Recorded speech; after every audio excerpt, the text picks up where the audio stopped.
সম্পূর্ণ একটা অন্য জায়গায়, অন্য পরিবেশে।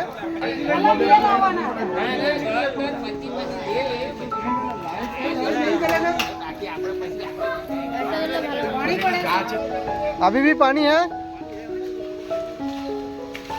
ভিন রাজ্য থেকে আর 5টা বিকেলের থেকে আজকের বিকেলটা ছিল সম্পূর্ণ আলাদা। তো বন্ধু, তোমরা তো জানো গতকাল থেকে শুরু করে এখনো পর্যন্ত আহমেদাবাদে প্রচণ্ড হারে বৃষ্টি হচ্ছে, অর্থাৎ 23/7/2026 এবং 24/7/2026 প্রচণ্ড হারে বৃষ্টি হচ্ছে। আর তার কারণেই আহমেদাবাদে বেশ কিছু এলাকা এখন জলমগ্ন অবস্থায় রয়েছে। তো বন্ধু, তোমরা তো দেখতেই পাচ্ছ যে এখনো পর্যন্ত বহু মানুষ তাদের ঘরের জল বালতিতে করে করে বাইরে বের করে ফেলছে। তো বন্ধু, এখন আসা যাক আসল কথায়। আসলে আমি এবং আমার সাথে আহমেদাবাদে থাকা বেশ কিছু স্বর্ণকার বন্ধু এখানে এসেছি বাঙালি স্বর্ণকার অ্যাসোসিয়েশনের পক্ষ থেকে এই সমস্ত মানুষকে অল্প কিছু হলেও সাহায্য করা বা সাহায্যের হাত বাড়িয়ে দেওয়ার জন্য। তাই সবার প্রথম আমরা এসে এখানকার এলাকার মানুষদের সাথে কথা বলছি এবং তারা এখন বর্তমান কী পরিস্থিতিতে রয়েছে বা কী সমস্যায় রয়েছে সেটা জানার চেষ্টা করছি। তো এখানে এই মাসিমা বলছে, আমার পুরো ঘরটা জলমগ্ন অবস্থায় ছিল, এখন জলটা বেরিয়ে গেছে, কিন্তু ঝড়ের ভিতর দেখো সম্পূর্ণ জলে ভরে আছে। আমরা চেষ্টা করছি ঘরটাকে মোছামুছি করে ঠিক করার। আরও চলো আগে আগে তোমাদেরকে দেখাচ্ছি যে কতটা পর্যন্ত জলে ডুবেছিল।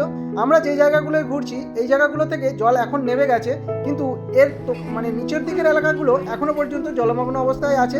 তাই আমরা সেই সব জায়গাগুলো ঘুরে দেখতে পারলাম না, যেহেতু ওখানে জল ভর্তি রয়েছে। আমরা যেই জায়গাগুলোয় জল নেমে গেছে সেই জায়গাগুলোই এই মুহূর্তে ঘুরে দেখছি এবং তোমাদেরকেও দেখাবার চেষ্টা করছি। তো চলো এলাকাগুলো তোমাদেরকে একটু ঘুরিয়ে দেখাই। তো দেখতেই পাচ্ছ এখানে মানুষজন আমাদেরকে দেখে কত ভিড় করছে, আর তারা তাদের সমস্যার কথা বলছিল। আর তারা ভাবছিল হয়তো আমরা কোনো রাজনৈতিক দল থেকে এসেছি। তাই আমরা আমাদের পরিচয়টা ওনাদের কাছে খুলে বললাম। আমরা বললাম যে আমরা কোনো রাজনৈতিক দল থেকে আসিনি, আমরা কলকাতা থেকে আগত, এখানেই থাকি, আমরা স্বর্ণশিল্পের সঙ্গে যুক্ত, আমাদের একটা অ্যাসোসিয়েশন রয়েছে, আমরা সেইখান থেকে চেষ্টা করছি আপনাদেরকে যতটা সম্ভব সাহায্য করা যায়। এই বলে আমরা আরও বাকি ঘরগুলো ঘুরে ঘুরে দেখতে থাকলাম।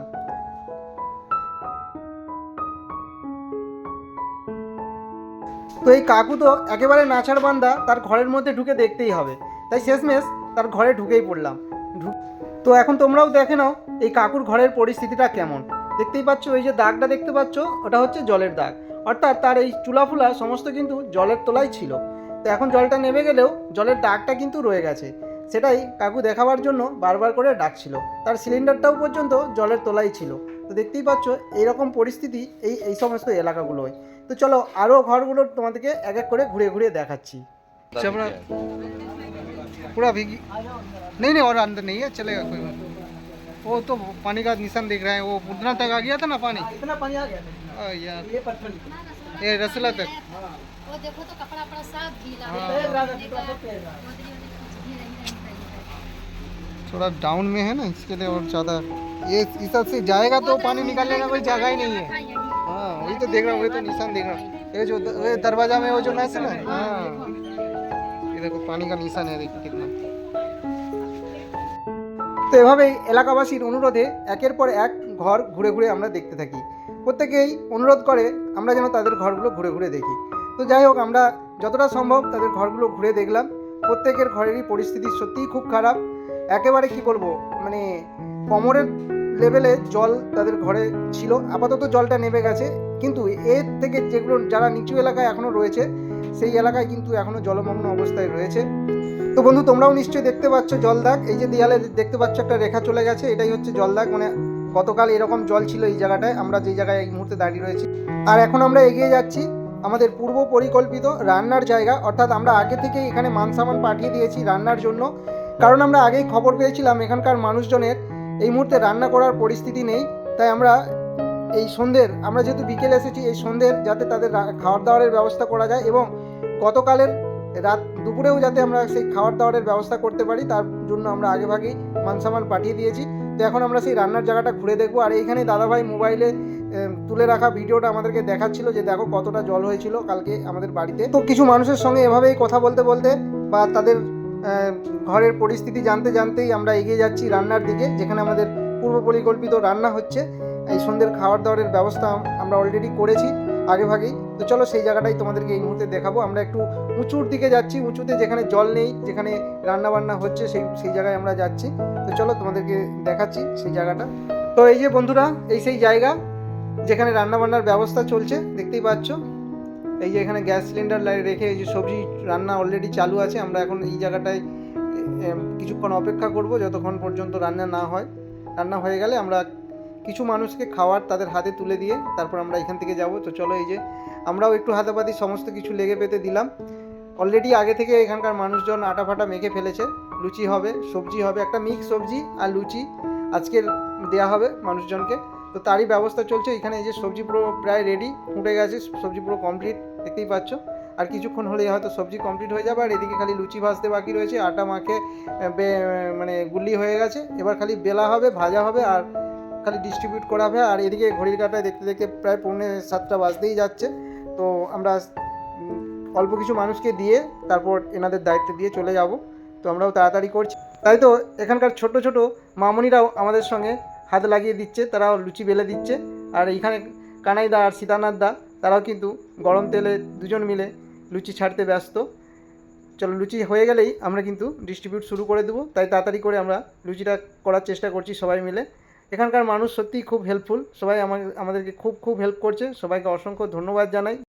তো বন্ধু, এখন যেহেতু বেশ কিছু লুচি আমাদের হাতে এসে গেছে, অর্থাৎ লুচি ভাজা হয়ে গেছে, তাই আমরা শুরু করে দেবো এখন ডিস্ট্রিবিউট। অল্প কিছু মানুষকে আমরা ডিস্ট্রিবিউট করে দেবো, তারপরে এখানকার মানুষজন তারা তাদের মতো করে দেবে। তো চলো শুরু করি এখন ডিস্ট্রিবিউট। তো এখন সেই অল্প কিছু লুচি যেগুলো অলরেডি ভাজা হয়ে গেছে সেগুলো নিয়ে আর সবজির তাপুলি নিয়ে আমরা চলে এসেছি এখানকার একটা মন্দিরে, বাবা রামদেবের মন্দিরে। এখান থেকেই আমরা ডিস্ট্রিবিউট করব।